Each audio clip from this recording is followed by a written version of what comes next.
विधानसभा का चुनाव ऐसे वक्त में होने जा रहा है जब बिहार केंद्र की मोदी सरकार के कॉरपोरेट परस्त व जन विरोधी नीतियों की वजह से देश की अर्थव्यवस्था -24% तक नीचे गिर गई है। रेलवे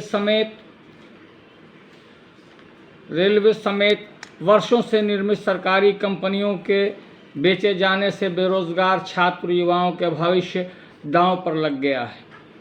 कोरोना काल में कुविचारित लॉकडाउन ने 29,000 प्रवासी मजदूरों की जान ले ली। 12 करोड़ लोगों को बेरोजगारी के दलदल में धकेल दिया है। रोजगार कमाकर खाने वाले मजदूर भूख व जहालत से उबकर मौत को गले लगाने लगे हैं। माइक्रो फाइनेंस कंपनियों के कर्ज में डूबी जीविका स्वयं सहायता समूह की महिलाएं अपमान व घुटन में जीने को विवश हैं और हाल में पारित किए गए 3 किसान विरोधी कानूनों ने खेती किसानी पर कॉरपोरेट वर्चस्व का रास्ता साफ कर दिया। इससे पहले रोज नए सांप्रदायिक विवाद व नागरिकता कानून में संशोधन ने करोड़ों भारतीय वासियों के रातों की नींद उड़ा दी। सरकार ने विभिन्न राज्यों में हिटलर की कंस्ट्रक्शन कैंप की तरह डिटेंशन सेंटर बना लिया। देश में प्रतिष्ठित बुद्धिजीवियों सुधा भारद्वाज, आनंद तेलतुंबड़े आदि की गिरफ्तारी हुई। लोकतंत्र की हत्या, कानून का उल्लंघन एवं संविधान को बदल डालने की हर दिन नई साजिश रची गई। कोरोना संकट का इस्तेमाल भी आरएसएस व भाजपा के एजेंडे को लागू करने के अवसर के रूप में विरोध की आवाज़ को कुचलने के लिए किया गया। जाहिर सी बात है कि बिहार विधानसभा चुनाव में मिली कोई भी सफलता उन्हें इन नीतियों को और तेज़ी से लागू करने के लिए उत्साहित करेगी, जबकि एनडीए की पराजय इन जन विरोधी नीतियों, काले कानूनों व कदमों पर रोक लगाएगी।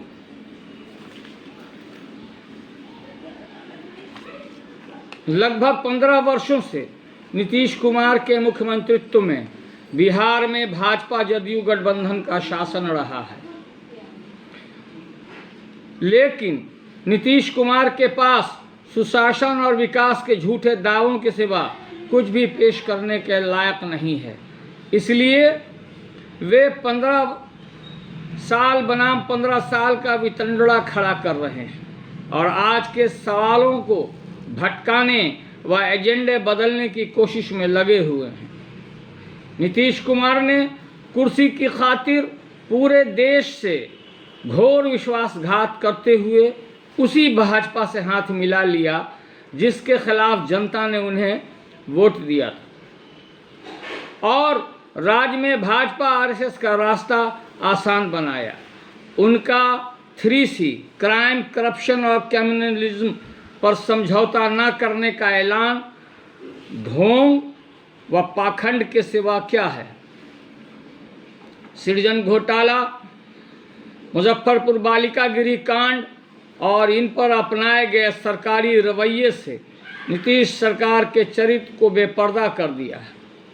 सरकारी संस्था राष्ट्रीय अपराध रिकॉर्ड ब्यूरो के आंकड़ों के मुताबिक अपराध के मामले में बिहार, गुजरात, मध्य प्रदेश व उत्तर प्रदेश सरीखे भाजपा शासित राज्यों की तरह ही शीर्ष पर कायम है।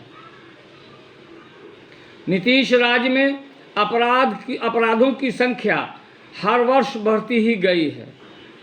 वर्ष 2018 में बिहार में 167 सांप्रदायिक धार्मिक दंगे हुए और इस मामले में वह देश में अव्वल रहा। जातीय हिंसा के मामले में भी बिहार दूसरे स्थान पर है।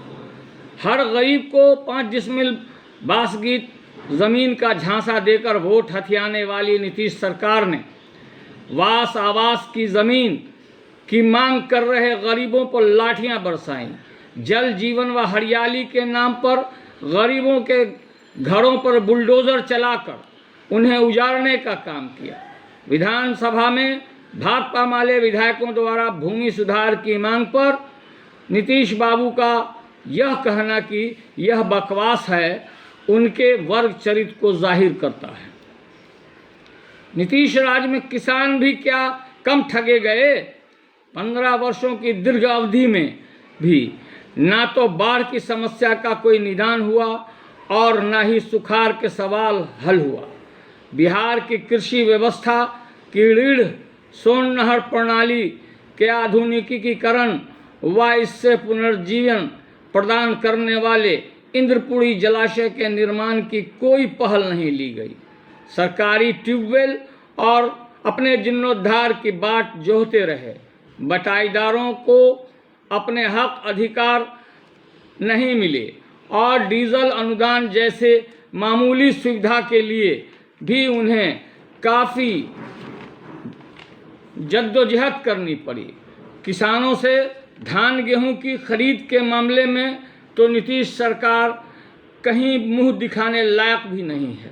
सरकारी आंकड़े ही यह बताते हैं कि इस साल रबी फसल की बिक्री के मौसम में केंद्र व राज्य दोनों सरकारों की एजेंसियों ने उत्पादित गेहूं की फसल के 1% से भी कम की खरीद की है और राज्य भर में महज 1619 क्रय केंद्र खोले गए। हजारों किलोमीटर पैदल चलकर भूख पीड़ा व दुख में डूबे बिहार की सीमा पर पहुंचे प्रवासी मजदूरों से नीतीश कुमार ने यह कहा कि बिहार में घुसने नहीं देंगे। यह रोजगार के अभाव में दूसरे राज्यों में दर दर की ठोकरें खाते बेरोजगार युवाओं के प्रति उनकी हिकारत को दर्शाता है। क्या यह बिहारी अस्मिता के अपने नारे के साथ उनकी गद्दारी नहीं है? वर्ष 2005 में नीतीश कुमार जब सत्ता में आए थे तो उन्होंने यह वादा किया था कि बिहार के लोगों को अब राज्य से बाहर प्रवास में नहीं जाना पड़ेगा। मगर कोरोना के फैलाव के बाद अपने घर लौट रहे प्रवासी मजदूरों की भारी तादाद ने उनके वादे की हकीकत को उजागर कर दिया। आज बिहार में बेरोजगारी दर देश की औसत बेरोजगारी दर के लगभग दुगुनी हो गई है। कहाँ तो उन्हें तो चुल्लू भर पानी में डूब मरना चाहिए था, लेकिन वे बड़े ही बेशर्मी के साथ प्रवासी मजदूरों को सरकार द्वारा दी गई मामूली सी राहत की शेखी बघारते फिर रहे हैं। बिहार में केंद्र व राज्य सरकार के विभिन्न विभागों में हजारों पद रिक्त पड़े हैं। केंद्र सरकार की राह पर चलते हुए बिहार सरकार भी जहां एक ओर बिजली विभाग, नगर निकाय, स्वास्थ्य व अन्य विभागों में निजीकरण को बढ़ावा दे रही है, वहीं दूसरी ओर ठेका संविदा, मानदेय, प्रोत्साहन आदि के तहत स्कीम वर्कर्स की एक बड़ी तादाद को न्यूनतम मजदूरी से भी कम वेतन देकर 12 घंटों से भी ज़्यादा समय तक काम ले रही है। आशा, रसोइया, आंगनबाड़ी, स्वयं सहायता समूह और जीविका की महिलाएं कर्मियों ने बार बार सम्मानजनक व सुरक्षित रोजगार की मांग उठाई, लेकिन नीतीश सरकार बार बार उन्हें झांसा दे रही है। संविदा शिक्षकों, कंप्यूटर ऑपरेटरों, कार्यालय सहायकों को समान काम समान वेतन की मांग की भी नीतीश सरकार ने लगातार उपेक्षा की है। एडमिशन व नौकरियों तथा पंचायती राज में एकल पदों पर आरक्षण को बचाने के लिए भी नीतीश कुमार ने कुछ नहीं किया। कोरोना काल ने इस सच्चाई पर से पर्दा हटा कि देश की सबसे लचर स्वास्थ्य व्यवस्था बिहार में है। बिहार में अस्पताल, बेड व डॉक्टर, जनसंख्या, रोगी अनुपात सबसे दयनीय है। विश्व स्वास्थ्य संगठन WHO के अनुसार प्रति 1000 आबादी पर एक डॉक्टर होना चाहिए। बिहार में एक डॉक्टर औसतन 43,788 लोगों की सेवा करता है। कोविड-19 मामले की जांच के मामले में भी बिहार सबसे पिछड़ा हुआ है। नीतीश कुमार यह दावा करते फिर रहे हैं कि कोविड के चलते बिहार में मृत्यु दर सबसे कम है, लेकिन कोविड के चलते बिहार में डॉक्टरों की मृत्यु दर राष्ट्रीय औसत से 9 गुना है। क्या यह तथ्य उनके दावे को झूठा साबित नहीं करता? अब शिक्षा का हाल देखिए। नीतीश राज में स्कूली बच्चों के साइकिल, पोशाक व छात्रवृत्ति योजना में भ्रष्टाचार और हर बड़ी परीक्षा में पेपर लीक से बिहार बुरी तरह से शर्मसार हुआ। स्कूली शिक्षा और उच्च शिक्षा में भी भारी गिरावट आई। स्कूली शिक्षा, प्राथमिक माध्यमिक के मामले में बिहार देश के प्रमुख 20 राज्यों में 19वें स्थान पर है और शिक्षा की गुणवत्ता व बुनियादी ढांचे आदि के मामले में नीचे से दूसरे स्थान पर है। यहाँ साक्षरता दर देश में सबसे कम है। प्राथमिक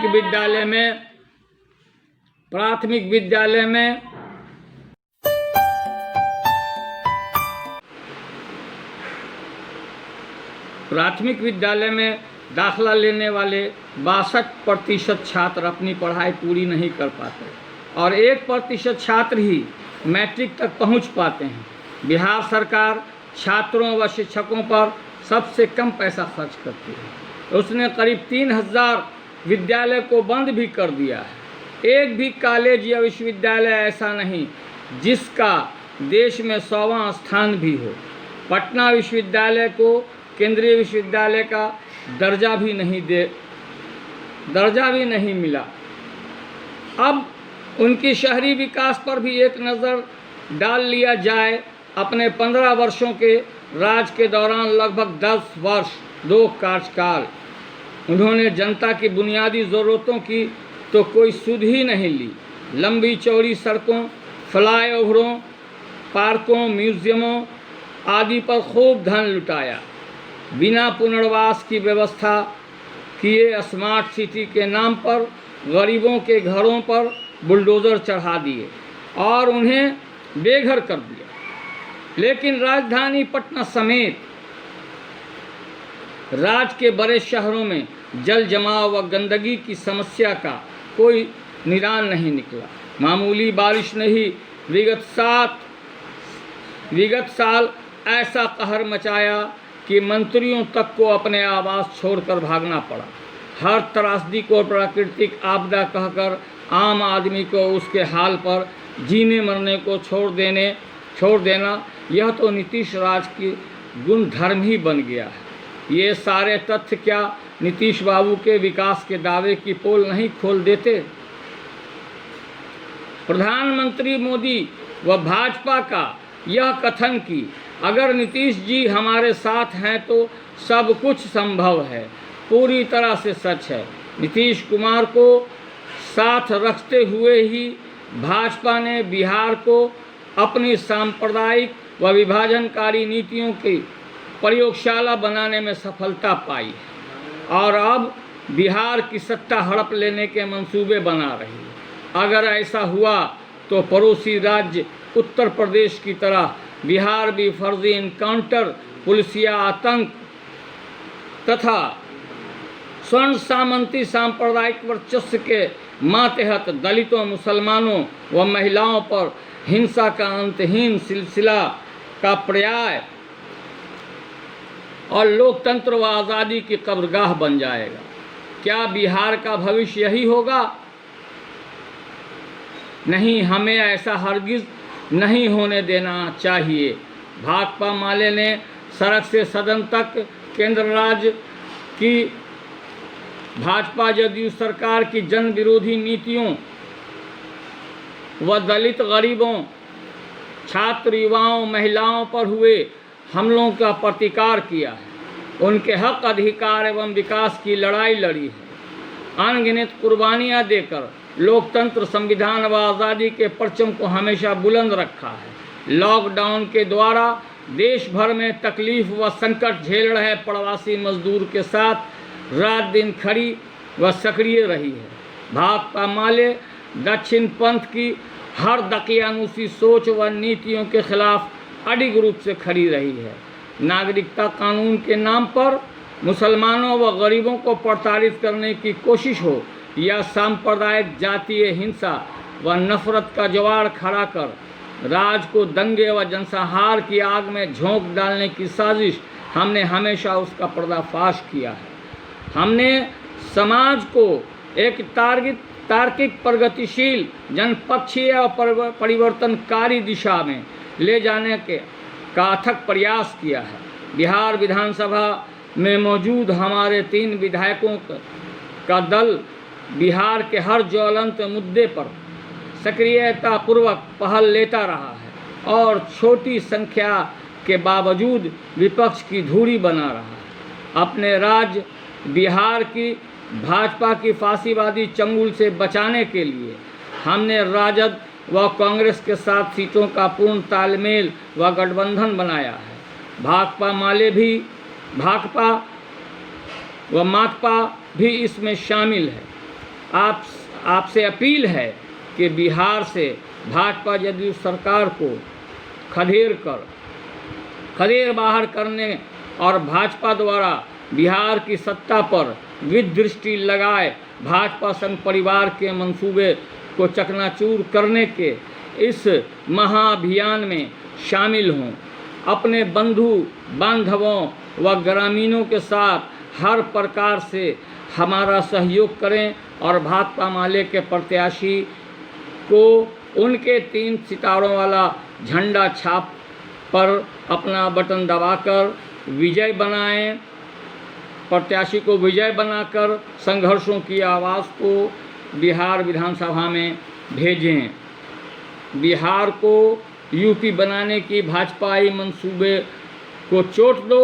लोकतंत्र, संविधान, सुरक्षा, सम्मान के लिए भाकपा माले को वोट दो। एनडीए हराओ, बिहार बचाओ, महागठबंधन को विजय बनाओ। खुर्शीद खैर, समस्तीपुर। हमारा ये वीडियो आपको कैसा लगा, आप हमारे कमेंट बॉक्स में अपने विचारों को ज़रूर रखेंगे और इसे ज़्यादा से ज़्यादा लाइक करें, शेयर करें और सब्सक्राइब करें ताकि हमारे यूट्यूब चैनल का सब्सक्राइब बढ़े। इसके लिए आपकी जो सहयोग की ज़रूरत है। अगर आपका लगातार सहयोग मिलता रहेगा तो हमारा यह यूट्यूब चैनल बहुत बुलंदियों को पहुंच सकता है। बहुत बहुत धन्यवाद। खुर्शीद खैर, समस्तीपुर।